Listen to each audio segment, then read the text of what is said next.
Hello and welcome to my channel. Well, it's here. My order from Sheppard Hills Cutlery. Get my little magnifying glass. I'm gonna open it with a case. Should be a Case Canoe, and I'm just in wide angle right now to show you I've not opened it, but I'm gonna open it, and then I'm gonna switch the camera to close up so we can do an examination. It's just gonna be a first impressions and a look at fit and finish. And I've got other canoes back here and other case knives that we'll compare it to. So I'm going to switch to the camera to the other lens now. Alright, I'm going to go over here, cut on this side. Go over here, cut on this side. This is my Harvest Orange.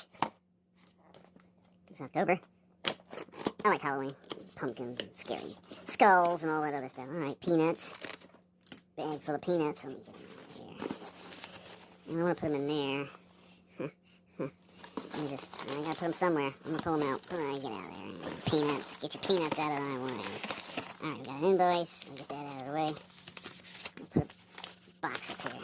There we go. Let me dump these peanuts back in here. Sorry. It says right here, the price on it. $68.99.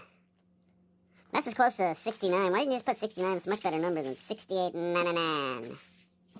Alright, so here's some lesser expensive. This is going to be in my most expensive canoe that I ever bought. I've got a sunfish I paid like $30-something for once, but this is the most expensive canoe. And what I'm looking at it for is fit and finish for me. Now, for you personally, you may not like this fit and finish, or you'd say you do this or you do that.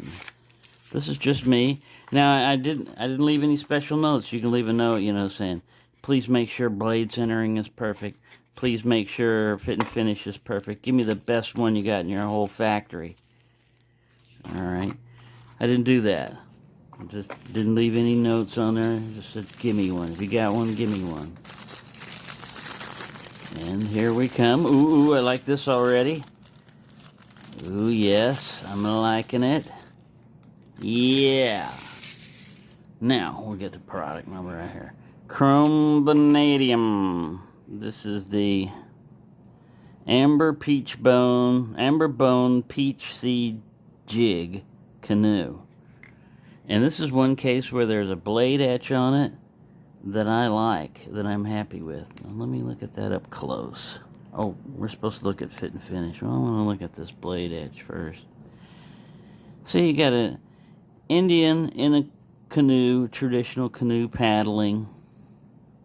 Let's look at her while we're here. It's a 9-dot. I've got a 10-dot and a 9-dot. I don't know which. Some are supposed to be more collectible than others. Alright, so let's look. What is that? Now, I'm just looking through the camera. I think this is just a blemish or something. But I'm looking at it because, this is $68. $69. So, do I see that on... That's some kind of cosmetic I think it'll wipe off. I think. We're just looking at it. Yeah, this is just cosmetic. No big gapping issues. This is a little tiny one. Ooh, I love that. I love that. That looks nice. Nice and smooth over here. Really nice transitions. I've seen this on marbles too, where you got this little jig, and then you got over here. They dent it down. They did it on this marbles one. They dent it down either because... Anyways, it helps keep gunk from getting up in there and trapped, or your fingers getting snagged. Finger magnet. Alright, so we looked at this blade. See, I like that.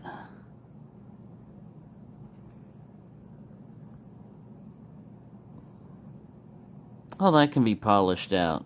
So far, I find no issues, even if it's a $69 knife. USA, and this is 62131. Right, those are all those top secret codes they got there. And we're zoomed up pretty good. Yeah, it's nice. Now, let's unzoom. Let's look at the next most expensive case knife that I've got. Alright? I mean, not case knife, but next most expensive canoe. This is a Queen City Abalone large canoe.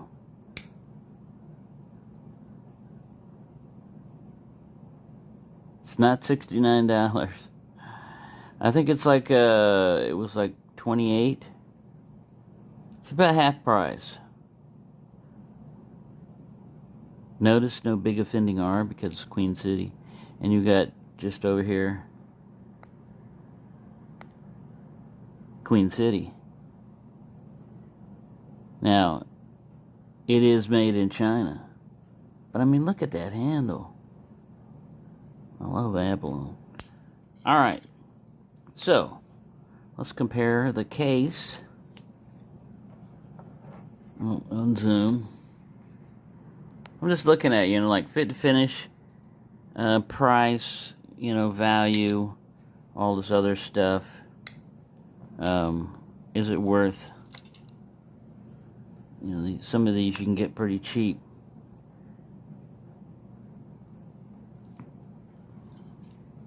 Here's a G10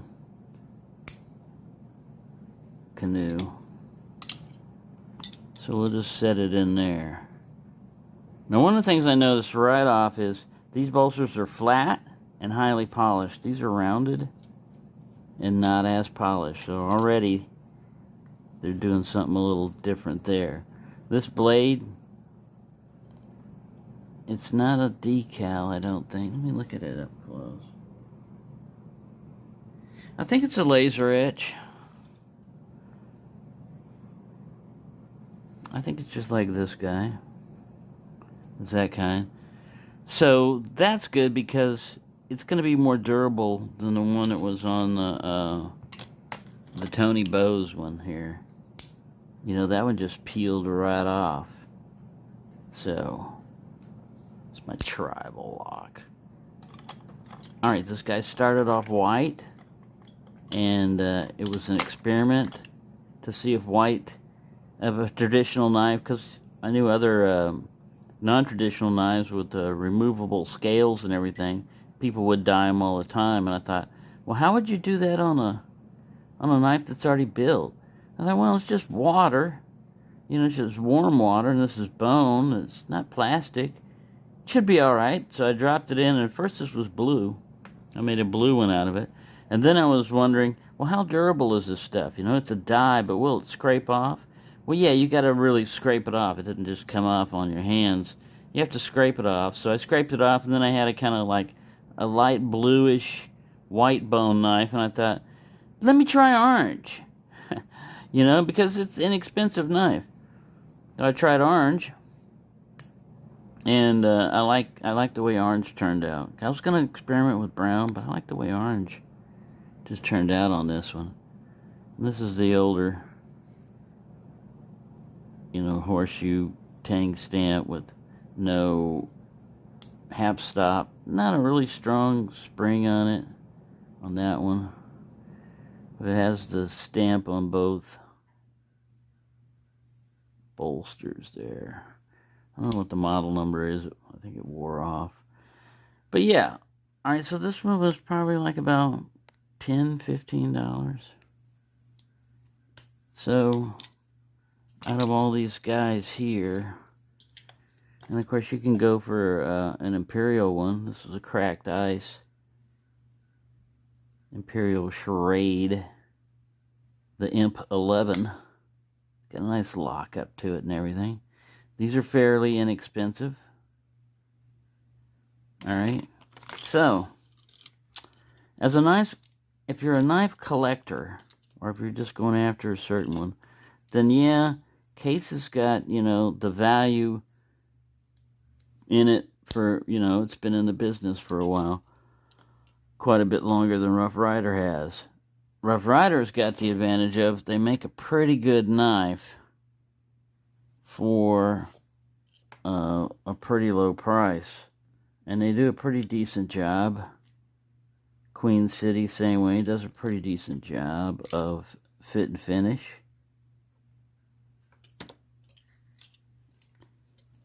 So, my thought on this one is, if you're only going to buy one particular, knife and you're going to have it, you're not going to collect, or maybe if you are going to collect, then you could go for a Case, because it's made in the USA, and you buy once, cry once, you slap out your $69. Now, for roughly $70, you could get 1, 2, 3, 4, 5, 6. You could probably get all 6 of these for $70. So, do you want quantity? And I mean, you can get pretty ones too. It's not just like, oh, am I looking pretty? Now, a case in abalone like this, you're talking a couple $100. I mean, they do come out and it's nice, but $200. $70 for a knife that will probably not cut any better than any of these knives here is a little bit much, but if you're a case collector, you just go with it, because they do a good job on the handles. They're doing a pretty good job on fit and finish. We got, see how zoomed in. Some of this is just gunk, it's just going to wipe off. Let's see if this will come off my fingernail. See? Some of that is just gunk. So, see, that's just a quality control issue. Somebody buffed that up and everything. They wrapped it up in this paper so it didn't pick it up from anywhere else. This box was, a little bit opened up. But, I mean, that's just one of the little things, man. If you're going to ship something out, they did a good job of polishing it. It's like polishing someone up and throwing it in the dirt. Now, don't get the impression that I don't like Case, because, like I put that other one, my Case quality control rant. I want to see them succeed, I want to see them do well. Because I like having them. But if I had a choice, if I'm on a budget and I had a choice and I wanted to try out canoes, I think for me it's a better value to get, say, for example, all of these and mess around with them, play with them, and use them or whatever, and see if I like the pattern. And if I do, and I want to step up and I want to say, hey, let me get like the best example. We either get a GEC. Case is going to be a little bit higher, higher up than Rough Ryder or Queen City and stuff like that. You can get a lot more expensive ones if we start going into, Shatton Morgan and things that are no longer made, and, old cases and stuff like that. I'm just saying, current production knives. I don't think you can go wrong with a Rough Ryder or Marbles or an Imperial. If you want to just see if you like Rough Riders and stuff, I think this is one of the least expensive ones. And it's a very good work, example. Some of them might have slightly different pin blades and stuff like that, but overall, they're all going to be about the same size. They're going to have 2 blades. And how much money you got? If you're going to invest and resell, then this one's probably going to hold its value a lot better than any of these. But if you look at the base price of some of these older ones, when they, if they stop making them or they get older, they can double their original price, but their original price wasn't $69. It was probably more like $10. So if you get some of these rare ones, like gun stock ones and stuff like that are special. But as far as my initial impressions and thoughts on it, it's fine, man. I don't have any rubbing blades. It closes and opens. That's the invoice. Let's cut.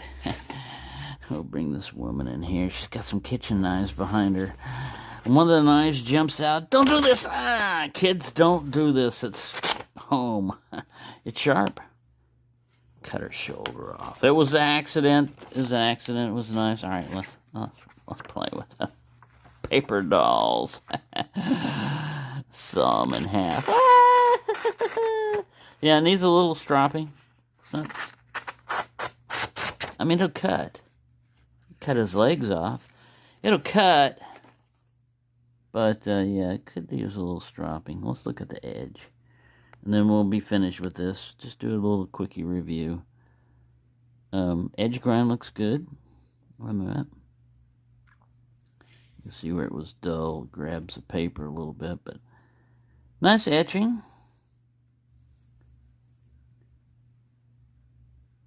We got our case pattern there. There's our little shield, case XX. You're not pinned shield, but it's flush and everything. These are flush, and you got a slightly raised one in the middle. They do this on a lot of different knives. But yeah, I'd say overall, for not telling them, you know, check it out, make sure it's perfect and all this other stuff, I couldn't ask for a better put together knife, even from like GEC. This is up there in that quality. I don't have a GEC canoe, so I can't. You know, there's just a little tiny, but this is real nitpicky stuff here. I mean, you're getting extra nitpicky. This wouldn't bother me on a Rough Ryder, and it doesn't bother me on this case. You know, I mean, because come on, man. You try to make them perfect, but sometimes things just don't work out. And, you know, for somebody that's going to be using this or displaying it, I think it's perfectly fine. So we'll put it up here. Get the other case out of the way. And we'll unzoom. We'll put it right there. There we go. So yeah, I'm happy with it. I'm happy. Let's see how this old Rough Ryder cuts. It's sharper. He's sharper. He says he's sharper. Rough Ryder with an eye. This is the old anvil stamp and all that. Imitation abalone. They did a pretty good job. And then, of course, this is the Case Copperhead. And the Caribbean blue. Set you over there.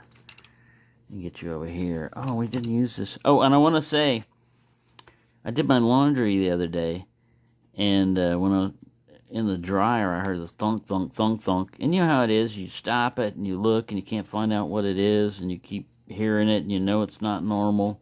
What was this? This guy got washed in the washing machine and the dryer.